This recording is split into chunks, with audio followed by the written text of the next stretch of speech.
Hello and welcome to Journey, the zombie apocalypse tabletop RPG. Today, we're going to be playing through the opening hours of the actual zombie apocalypse and seeing it through the eyes of 3 regular people. Now, before we get into it, let's meet our survivors.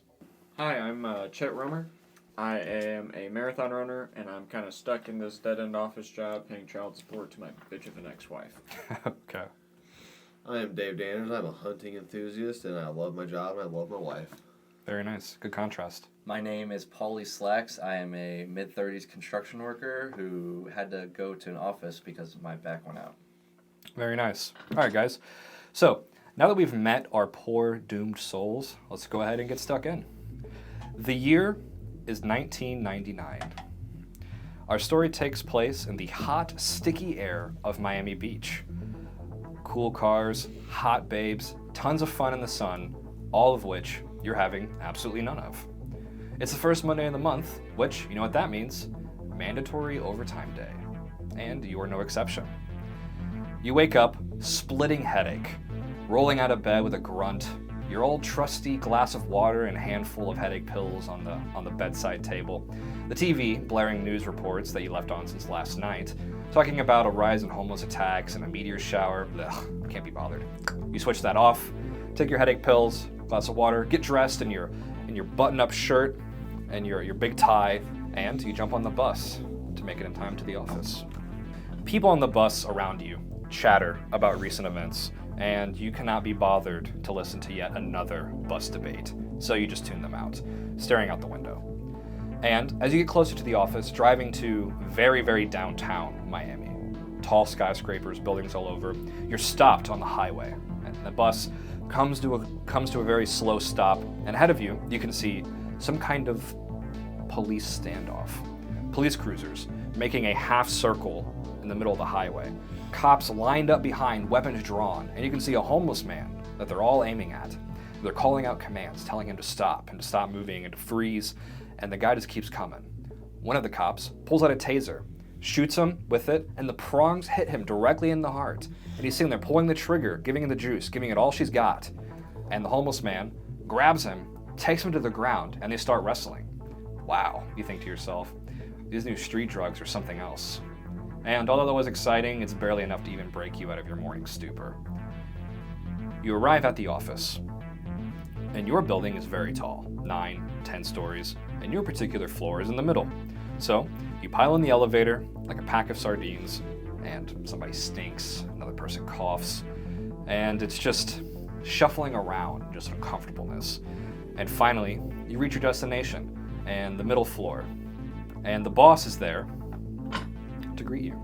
He pats you, Paulie, on the shoulder, and he says, Davey, who's my main man?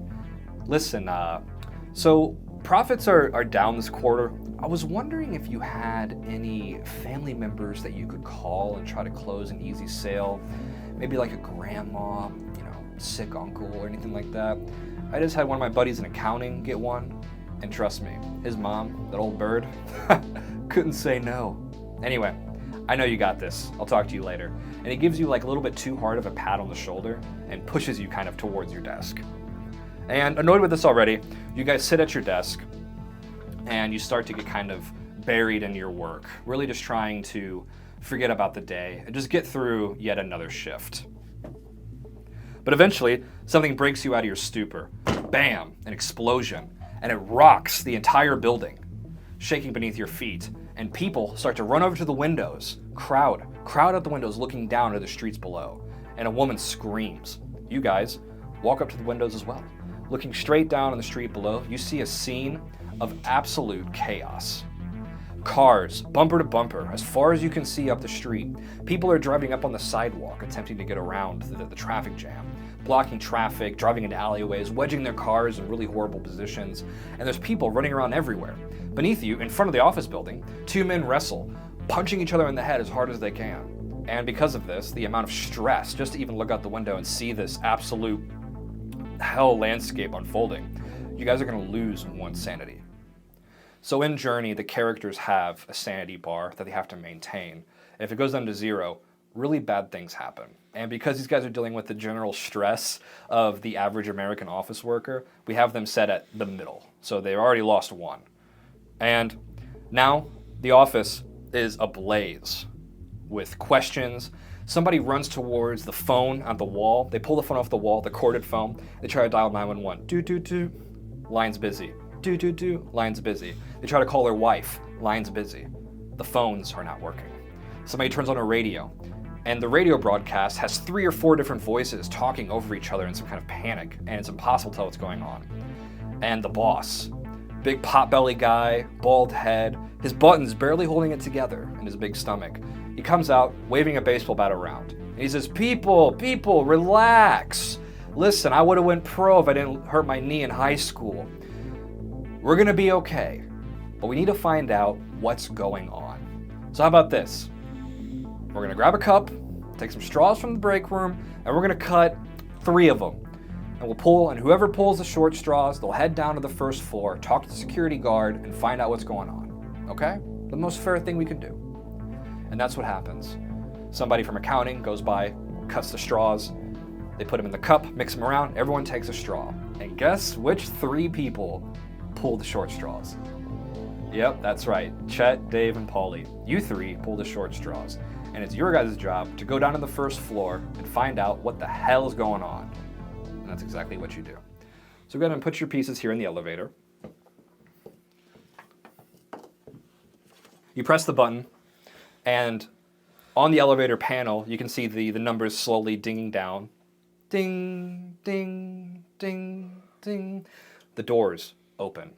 And ahead of you, you can see the security guard, a police officer, and he's wrestling with a man in the middle of the floor. They have 2 hands each on a shotgun, pulling it back and forth in the test of might and muscle. And the strangest thing is, the guy that he's wrestling with has this horrendously deep cut, starting from his lip all the way up over his skull. And the guy is such a maniac, on drugs or something, that he's actually trying to lean over the shotgun and take bites out of the officer. And the guy is struggling, they're yelling at each other, and it's just a scene of absolute panic. And there's more people banging at the doors trying to get in. Chet, what do you do? Seeing the security guard in danger, who I assume I see every day walking in the building, I'm going to rush towards him and shove this guy off of him. Okay, go ahead and give me a roll. 16. Wow, very nice. So Chet, running full speed from the elevator, you just plant your hands on his ribcage and you just push him off. And he goes sprawling away. The cop pulls up a shotgun, racks a shell into it. Dave?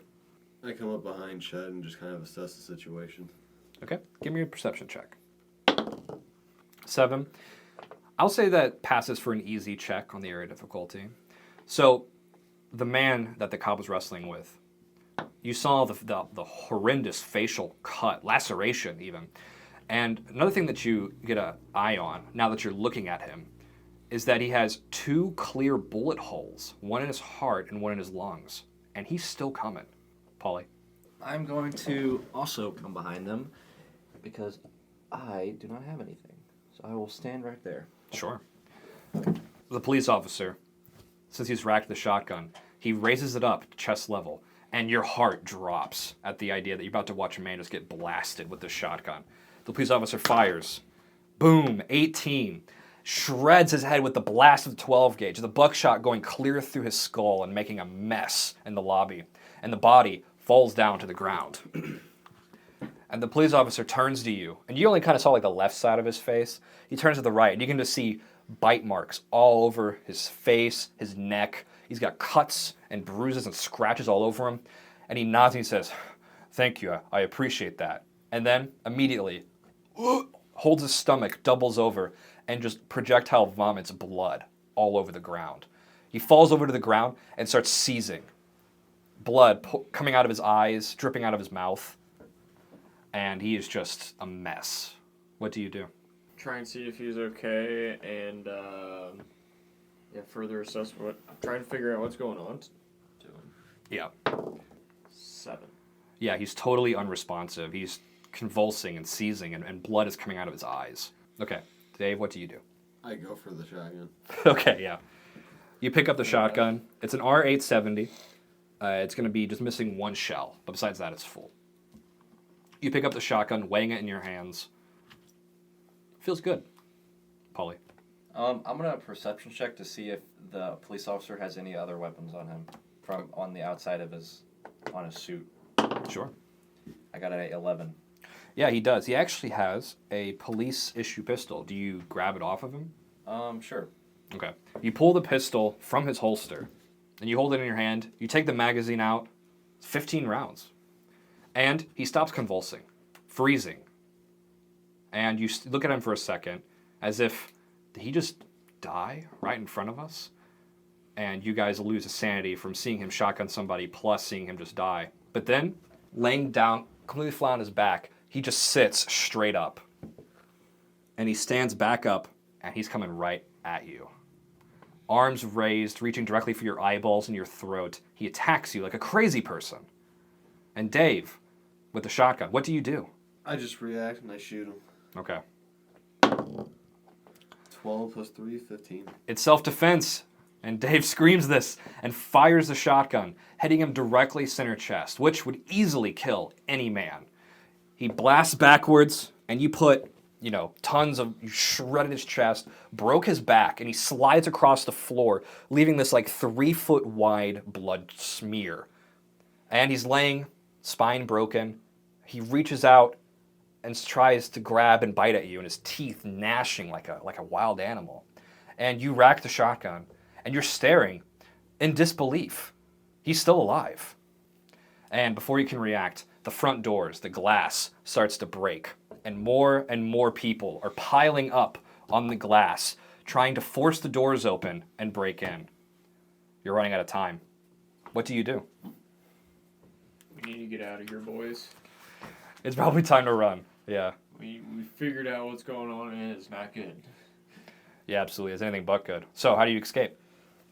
Take the elevator back upstairs. You go back in the elevator. Walking upstairs. You press the button, and as soon as you press the button, the elevator doors start to close. The glass all breaks, and they start to climb in. And these rioters, they're crazy, man. And you head back upstairs. Ding! The elevator door opens. The boss is waiting there, baseball bat up. And he says, "Oh, you've returned. Thank goodness. What in the world? Where did you get those weapons?" he says, looking at the firearms that you're now carrying. The rioters they're crazy. They do not stop trying to hurt you and anybody. Yeah. You try to plead to them that there's something definitely wrong with these people. And a person in the office pushes past you and says, "Yeah, right. Bullshit. I need to get home to my family right now." And 4 other people agree with him that they need to get home right now. And they're tired of waiting around, having other people make decisions for them. And so they push past you, and they pile into the elevator. I tried to warn you. They hit the button, and the elevator doors close. You can see the light on the console. Ding, ding, ding. Dave, what do you do? I look around for any other ways to potentially get out of here other than going back downstairs. Yeah, absolutely. I wouldn't say you probably had to roll for that, just because this is the office floor that you're used to. The setup is pretty simple. We have the elevator here, the accounting department with a closed door. The accounting department has a rooftop access and a utility elevator, but it's a closed door with windows. There's some desks, things like that. Pretty simple setup. The staircase. And then you guys are right by the elevator with the boss wielding the baseball bat. And it's you, and let's say it's Chet, because Chet's the one that's trying to talk to him. Okay. Paulie, what do you do? I like to try to conceal my pistol and keep everyone calm. Sure. Give me a charm check. Fortunately, I do not have any in charm, but I will give it a shot. I got a 9. 9. Okay. Let's say that's not enough because you're looking for 10, but it's close enough to where you calm down one person out of the crowd, and he's thinking. He's pondering. And he says, "You know what, Paulie? You're right. We need to keep level heads in a situation like this. There was an old tree, the old tree out front. They were having a landscaping service come in today, and I bet their truck is downstairs in the parking garage. But the only way to safely get down there, if those rioters are in the main lobby, would have to be the utility elevator. And the boss is the only person who has the keys. Let's go talk to the boss then. Yeah. And as you go back to talk to the boss, the elevator starts to ding again. Ding, ding. It's coming back up. What do? You assume it's probably not good if it's coming back up. Are they coming back? Yeah. Maybe they saw what happened and made it out there like we did. Yeah, probably. The elevator doors open, and it is a portal to hell inside this elevator. Those same people that left are now back, ripped, shredded. They are crazed with yellowish gray eyes. And before that, you can even react, Chet. Oh, okay. So, Chet, you get bit. And you're going to take 8 damage. And then the boss is going to get hit for 4. Your characters are not understanding what's happening here, but Chet now has an infection chance. So I'm going to roll a dice that you guys can't see. And then I have some cards here with question marks that has the actual status of Chet's infection, whether or not he is infected. And it's going to be something that I know that you guys don't, that will be revealed in time. You're going to get this card with a question mark on it, but don't open it. But you now have a bite wound. All right. And you took double damage as well because the sick person rolled a 20. So panic erupts in the office floor. Sick people, whatever you want to call them, start to pour out. You run away, and so does the boss. These same people that you just saw go down are now completely gored. What do you do, Chet? I'm gonna search my surroundings for anything I can use as a weapon. Okay. 1, you find nothing. And that's an understatement. You find absolutely nothing of use. You're rummaging through drawers and things, and there's absolutely nothing you can do. Are there any band-aids? On a 1? No. There's nothing. Dave.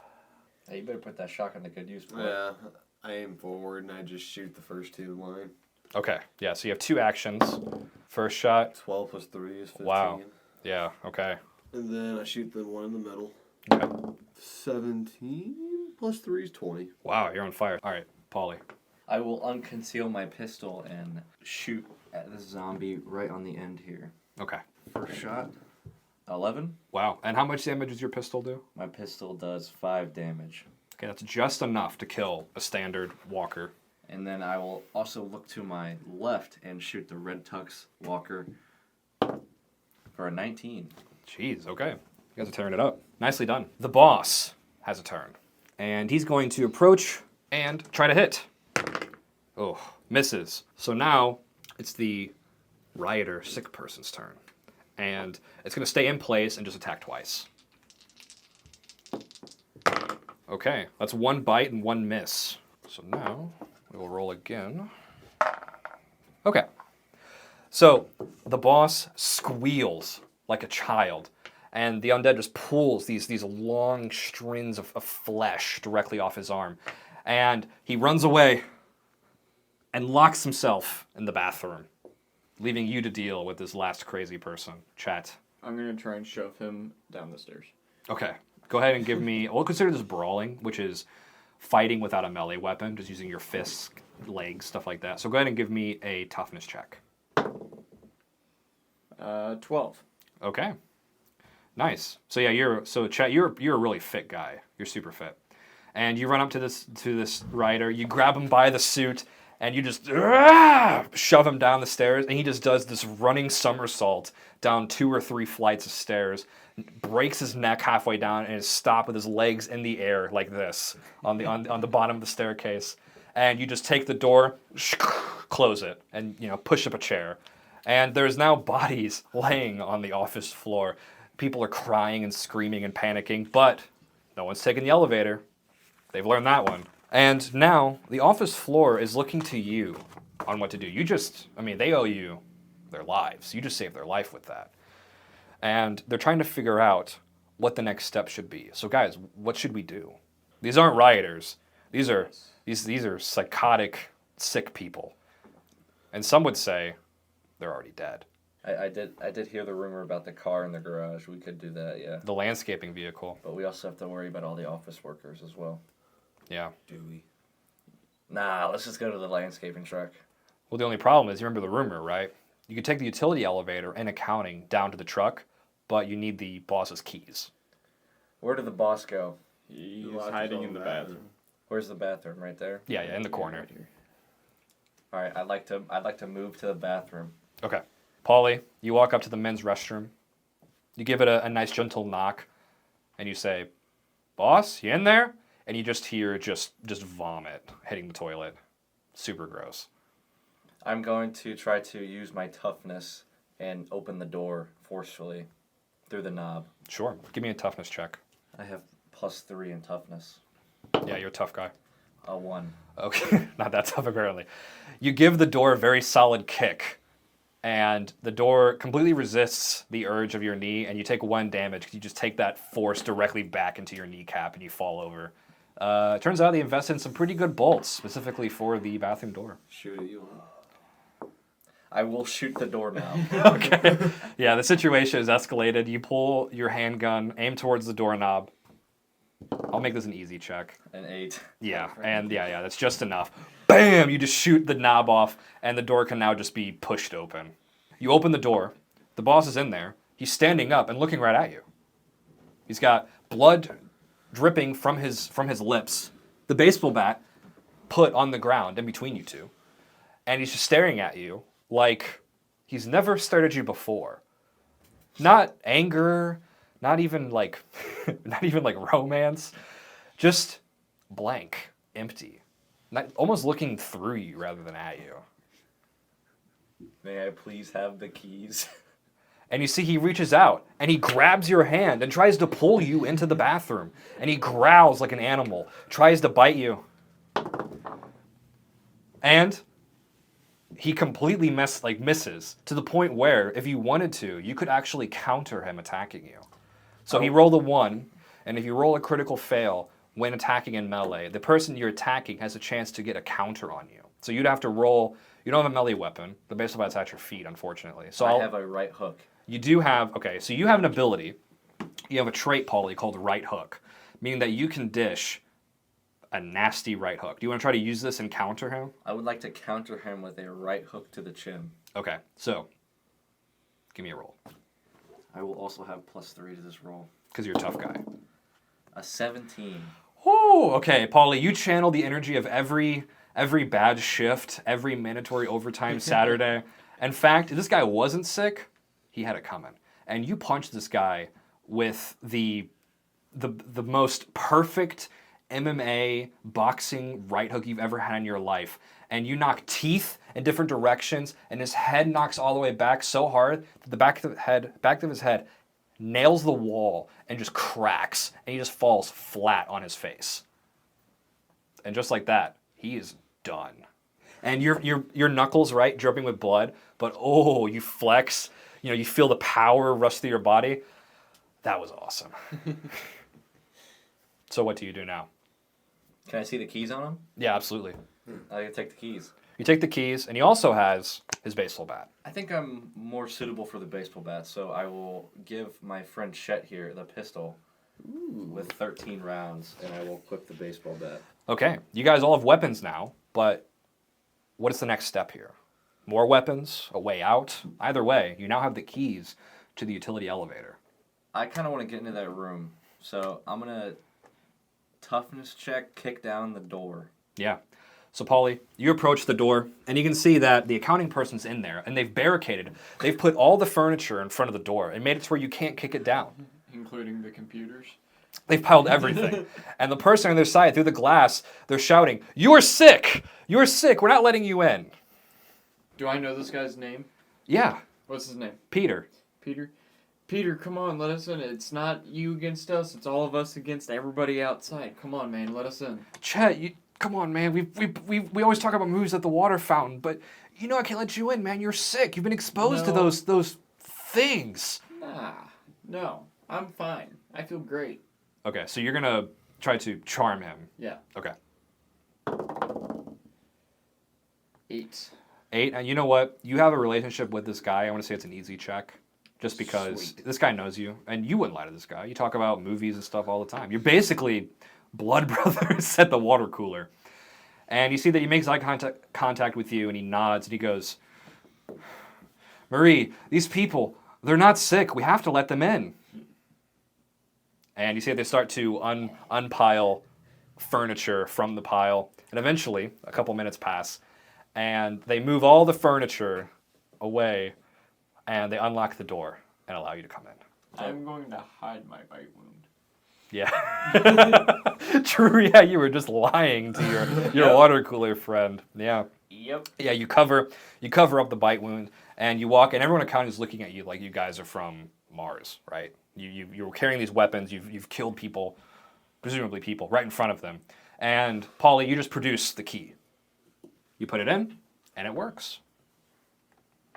So, utility elevator can stop at each one of the floors, but the additional floor it can stop at is the parking garage. So if there's inventory, scheduling people, whatever, bringing up paper, computers, they take this elevator instead of the standard one.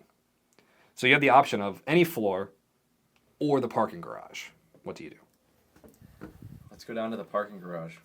Okay. Piling into the elevator, you start to head down to the parking garage. Okay, so you head down to the parking garage. It's damp, dark. There's a couple cars near you. And although this is the drawn out area, it's slightly bigger, but this is just all you can really see. There's a police cruiser, the landscaping car, and then there's a regular car. And ahead of you, on the northern part, is this big chain link fence that leads to the outside. And on that chain link fence is what has to be dozens of the sick people pressed against it, looking at you like your lunch. I will look for the lawn service vehicle. So you start to walk towards the landscaping vehicle, and looking in the back, there are some precious weapons. There's a fire axe, a machete, there's a gallon of gas, and something that catches your attention, a chainsaw. I actually want to leave the police cruiser before we leave. Chainsaw and the Yeah, give me a roll. gas for use. I need the unit of gas. What is that? I can't read. That's a 20. Oh. Nice. So I'm going to say you find no weapons, but 3 units of ammunition that are ready to go. When finding ammunition, you roll a d6, and then you take that number as the amount of bullets that you found. Machete. But we do a fun house rule where if you want to, you can re-roll, but you have to take the second number. Same number, okay. And then third one. What'd you roll? A 1? One of both times. 1 both times? Yeah, okay. So did you take that all as shotgun shells then? Yep. Okay. That was completely out of shotgun shells. Oh, okay. So you find some shotgun shells in the police cruiser. You found the chainsaw, and then there's this last car. 20. Okay, guys. So in this cruiser, you find some bandages, Oh, thank God. some pain pills, and some glue and nails. I'll take a pain pill if you don't mind. Yeah. Yeah, here you go. So if you don't have pain a backpack or anything, you can store 2x2 in your inventory. The parking garage gate I don't know starts what to you said. give. It starts to flex forward and become kind of the shape of a seat. And the wall of people are pressing against it, and you start to see the gears on top start to shake and start to give out. I think it's time to go. Yeah, probably back upstairs. It's probably time to go. Yes. As you guys turn to run upstairs, the police cruiser radio chirps and comes to life. A message from the military saying that everyone needs to remain calm and that things are under control. As I look over at the gate that's about to come down, shit that's not under control. Yeah, exactly. The message on the radio says that the military is going to be doing evacuations tomorrow at sunrise. But they'll be looking for people on the roof. They'll be sending helicopter evacuations, but you have to make it until sunrise. And the radio signs off with saying, God bless you all, and good night. And then it dies. And Alright. you turn back, the gate falls down, and hundreds of those things start to pour into the garage. You guys jump into the service elevator, pressing the button as hard as you can. You know, like the close button, you know, the closed door. You're pressing that as hard as you can, and it finally closes. Whew, close one. And because of that, you guys are going to lose 1 sanity as well. Coming back to the office floor. The elevator, still functional, but no one's on it. Staircase blocked with the chair that you put in front. The people in the office looking to you on what to do. Across the street, the office building adjacent to you. You walk to the window and see gunfire at the bottom floor. And hundreds of those sick people storm the bottom floor. And you watch in horror as they clear floor by floor, and they start to eat and tear everyone apart. And everyone on the floor is watching this happening in real time. Within minutes, the entire building is overrun as they just tear up through the staircase, bash down barricades, and somebody has a horrific realization of, that could be us. You're going to have a few hours in game here to prepare before the sick people in the streets realize that there's still people left in this building. And they start to storm up and attack. So what is your guys' plan for holding out? Barricading? Are you guys going to be crafting any weapons or upgrading any of your weapons too? I will upgrade my machete, I guess, with my weapon mod and adhesive. Okay, so since you have the weapon mod and adhesive, you can upgrade one of your weapons. You're going to need to apply and pass an engineering check. Wow, 10. Nice, just enough. So using the nails and the glue, you managed to enhance your machete, and it's going to do 1 additional damage. And Chet, go ahead and give me an aid check to see how you're feeling right now. 4. Yeah, not too hot. I'm not feeling great. Yeah, the situation is so extreme that you can't help but feel tears well up in your eyes. And when you try to like pat away the tears, the tips of your fingers are just red. Dave, you assist in the barricade. So you have 2 types of barricades that you can do here. You can do a prepared barricade, which means that based off your engineering roll, it multiplies the amount of health that the doors and windows have. Or you can do a hasty barricade and just push furniture. You shut off all the lights on the floor.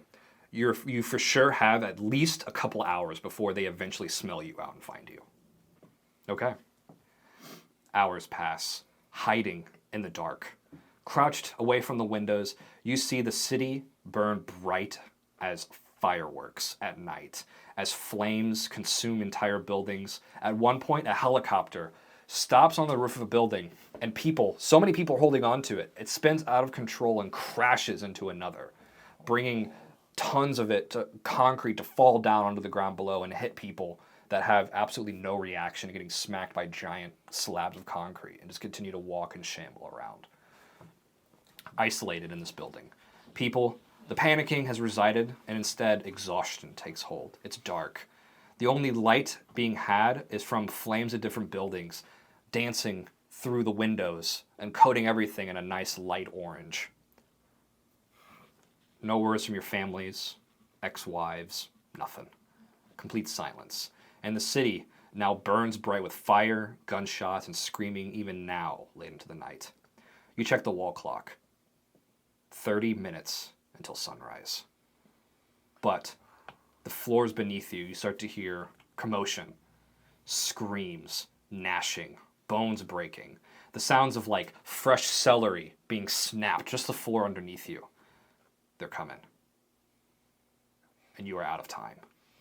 The elevator remains silent, but the noise, the absolute wave, the vibrating power of just noise and footsteps, completely silent besides what sounds like a crowd of people rushing up the staircase.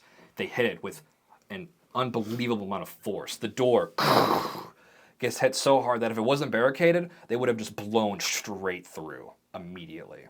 And you can see fists and eyeballs, yellow pupils staring at you on the other side of the door. And you have probably less than a minute. And they're coming from the staircase in the corner of the room. So take whatever prepared positions that you want. You check the wall clock, 27 minutes. You just need to hold out for just a little longer.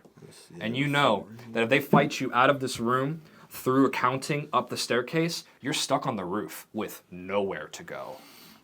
You wait. Every time the door thuds, your heart skips a beat. You try to calm your breathing. Your arms and hands shake as you wait for the inevitable. Then, the door, with the force of 30 bodies, completely leaving the hinges, launches across the way, adjacent through you guys standing, and hits the other side of the room. Chet. I take aim with my police pistol and shoot the first one. Okay. 16. Yeah. The first one enters the staircase. You line up the shot, squeezing the trigger. Boom! Perfect headshot. The people in the office building, crowded in the corner, screaming as all these sick people push their way into the floor. You have another action, by the way, Chet. I do. I'll shoot again, I guess. Okay. Ooh. Critical miss. 1. Okay, so you roll a 1 Fail. for shooting. So you're going to need to roll again to see if your weapon malfunctions. 14. Okay, so you rolled high enough. Your weapon's a tier 2. 2. Tier 2. Which means that your weapon is fine, and instead it's just a bad round. So you just pull the slide back, the bad round ejects, and by next turn, you're okay.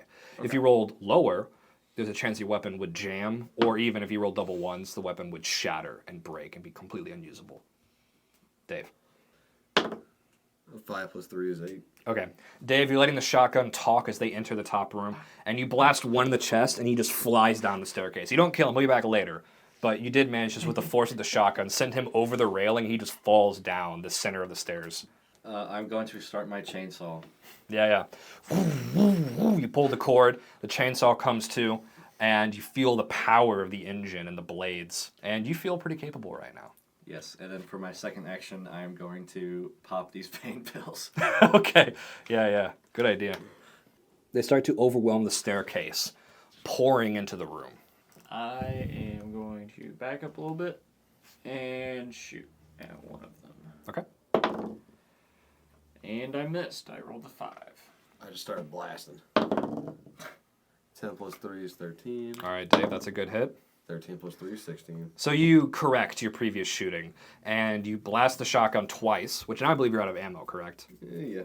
Yeah, but you kill 2 of them as they come up the stairs.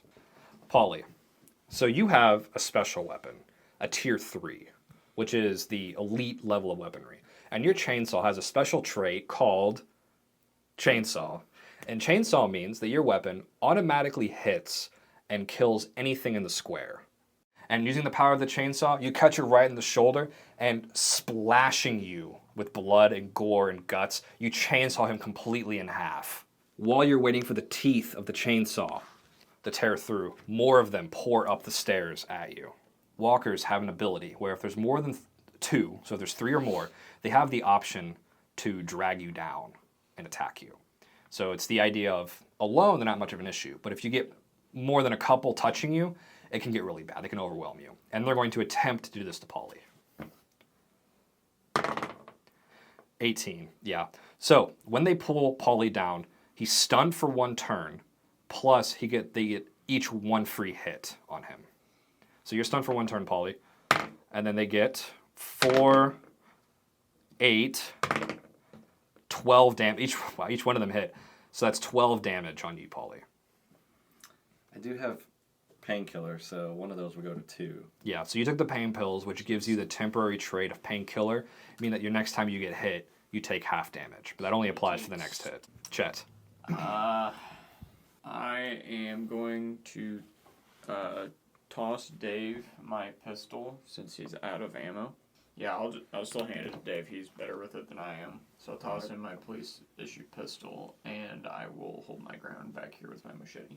Okay. Get a good stance going. We'll move you closer to him so you can trade. Okay. And then now you're wielding your machete, your upgraded machete. I'm going to use the handgun, kill one directly in front of me. Okay. Whew. That's a kill. Wow. Okay. Good shot. And then I move back towards fucking Chet. Okay. Yep. Paulie is stunned. So now we're going to skip his turn, and these undead are each going to get an attack on him again. No. That's a 20. Yep. So give me a d6, and that's how many turns you have until you bleed out. Hey, come on, guys. I got 6 turns. You can get me. You could recover this. So you're going to get 2 infection cards, and it only matters if one of them says you're infected. If they both say not infected, you've somehow survived this. But he rolled for 6 turns, so if you're feeling brave, there is a chance that you could recover Paulie. In the meantime, there's a chance they're going to get to drag down... this is you, Chet, yeah? Yes. There's a chance they're going to try to drag you down, Chet, so I'm going to roll for it. Okay, so they just barely missed. They tried to grab at you, Chet, and you're fast. You just jump back, barely avoiding getting grabbed. So, back to you guys. Almost had to use my dodge there. Yeah, I'm going for to sure. slice the shirtless one kind of next to me Okay. with my upgraded machete. 11 damage. Wow, good hit. Or 11 for 7 damage. No. Yeah, unfortunately, more come up the stairs. I think you're dinner for these rioters tonight, unfortunately. These cannibals aren't starving tonight. They are completely overwhelming the floor. I fire one more shot off into there just to try to kill one last one. I don't. Or wait, No, it's a 10, yeah. 10. I thought that was a 2 sideways. Boom. Shotgun, kill that one. Or sorry, pistol, yeah. Pistol. You And pistol then I him. retreat into the account room. Yeah, you retreat into the counter room. All the office workers running here with you. You lock the door. And poor Paulie, screaming out in the lobby, is eaten alive. So this one we go to the accounting room and shut the door for everyone else can get in. I'm sorry, Paulie. Poor Paulie. I couldn't save you. He died a hero. Popping pain pills, chopping up zombies with a chainsaw.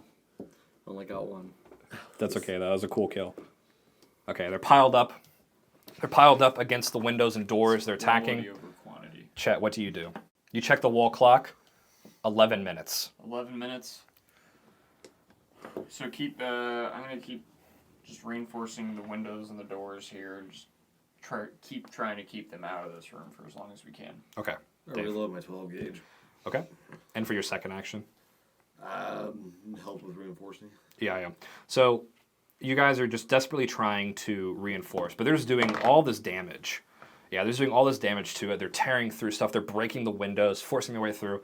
And it's pretty clear to see that not by next turn, but the turn after that, they're going to be in the building if you don't thin them out a little bit. Can I hit them with my machete? Yeah, you can like slide it through the Okay. furniture cracks. I'll try and slice one up then.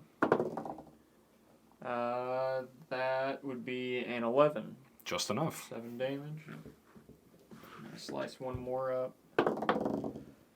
15. Wow, nicely done. Okay, Dave. I put my barrel of my shotgun up in between the cracks and stuff of the barricade, and I just start firing.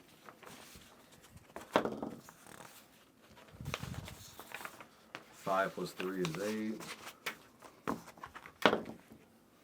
Okay. Killed that one. So yeah, they're going to continue to tear through. They're still doing good, so by next turn they're going to be in. And Chet, things start to get blurry. Oh. Your vision starts to fade out. You cough, holding out your hand, this big powerful cough, and yeah, there's just thick, dark blood all over your knuckle. Oh, that's not good. Yeah, you can go ahead and reveal your infection chance card. I am infected. Chet, you know for a fact that you are turning. And you pull back your bandage, your wound is already festering looking. And Chet passes out and falls to the ground. And his machete clangs towards you. And do you pick up the machete? I do. Okay. You wield the machete, and Chet comes back as a different kind of sick person. He stands up fast, twitching like an animal. And he just dives on the closest person and starts ripping into them with ferocious speed.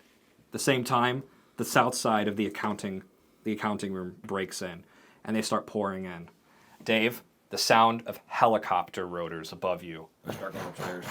Yeah. So give me an agility check to outrun all of these undead, all these crazy people. Name 19. Chet. Fantastic. You run up to the rooftop. The door behind you blows open with force, and Chet is chasing you, running full speed, arms pumping in the air, and he's closing the distance. The helicopter, seeing you being chased by all of these undead, begins to take off, leaving you for dead. You pound your feet against the pavement harder than you've ever have in your entire life. Every fiber of your being is pushing yourself towards that salvation, that long piece of rope leaning out the door. And a soldier hanging off the side of the helicopter is beckoning you.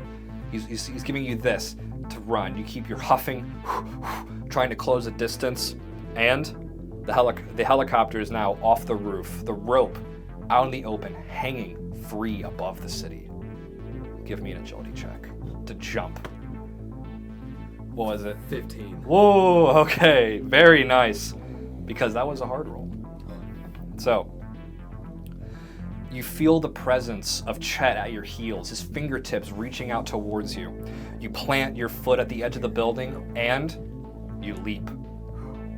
Out in the open, you reach out and you grab as hard as you can as you slide down the rope, giving yourself the worst rope burn that you've ever had. But you hang onto the rope with every fiber of your being, and you grit your teeth through the intense rope burn and slide downwards and stop at the very end. You wrap the rope around your arm and your leg as people from the office, Chet himself, are falling past you down into the open street, reaching out at you before they hit the ground with the wettest smack. Suckers. Dangling above the city, you peer downwards, and the amount of people in the street is almost like a crowd similar to a parade. Hundreds, maybe thousands of hands reaching up directly at you, dangling above them. A sea of empty yellowish gray eyes and gnawing teeth all below you. You turn away, hiding your gaze, and you wrap your legs and arms around the rope and you just hang on as you feel the rope slowly start to get lifted up, and the soldier above you is hoisting you back on the helicopter. Your fingers cry out with joy as you feel the metal helicopter as you're dragged on, exhausted, beat, bruised, and bloodied. And the helicopter guy, he pats you on the shoulder, he looks you in the eyes, and he goes, "Son of a bitch, you actually jumped!" And he pulls you into the seat, and he straps you in as the helicopter begins to gain altitude. The office building below you, now close to 100 of those things standing on the roof staring at you. Absolutely no hope of ever holding them off. They're all just staring upwards at you blankly as the helicopter takes off. And you breathe a sigh of relief, your wounds catching up with you from the day's events, and the helicopter gunner checks your eyes with a flashlight, and he says, "Were you bit?" No. The city burns beneath you. Buildings tall with steel beams ache and sway before collapsing from the flames, cooking their very foundation. The bodies on the streets, now the size of ants, have no reaction to this as the city burns and falls apart around them. And you manage to grunt out a question, holding your ears from the helicopter before they put on a headset. And you ask him, "Where are we going?" And the helicopter gunner replies, "Not sure yet. There's a word of safe zone close to the Keys. Hard to say. Whatever the thing is, it hit us all over the country, not just here either. London, Paris, Moscow, Beijing, Tokyo, you name it. Reporting the same. Command radio went silent 4 or 5 hours ago. And after the day that you've had, you weren't so surprised that you were so easily able to just accept this." And you ask him, "Well, what can we do?" And the pilot looks to you with sad eyes and he says, "Survive, brother. It's all we can do." You nod and you look away, watching the city burn in the orange horizon. And now, you, Dave, along with the rest of humanity, now faces the 1,000-year night. If you liked what you saw today, please consider buying the official Journey Rule Guide. It's packed with over 100 pages of premium content, great human-made art, and fun mechanics, like starting your own settlement, waging wars, driving cars, and even keeping pets. I'm looking forward to seeing you in the apocalypse. And remember, you see trouble, aim for the head. Thanks.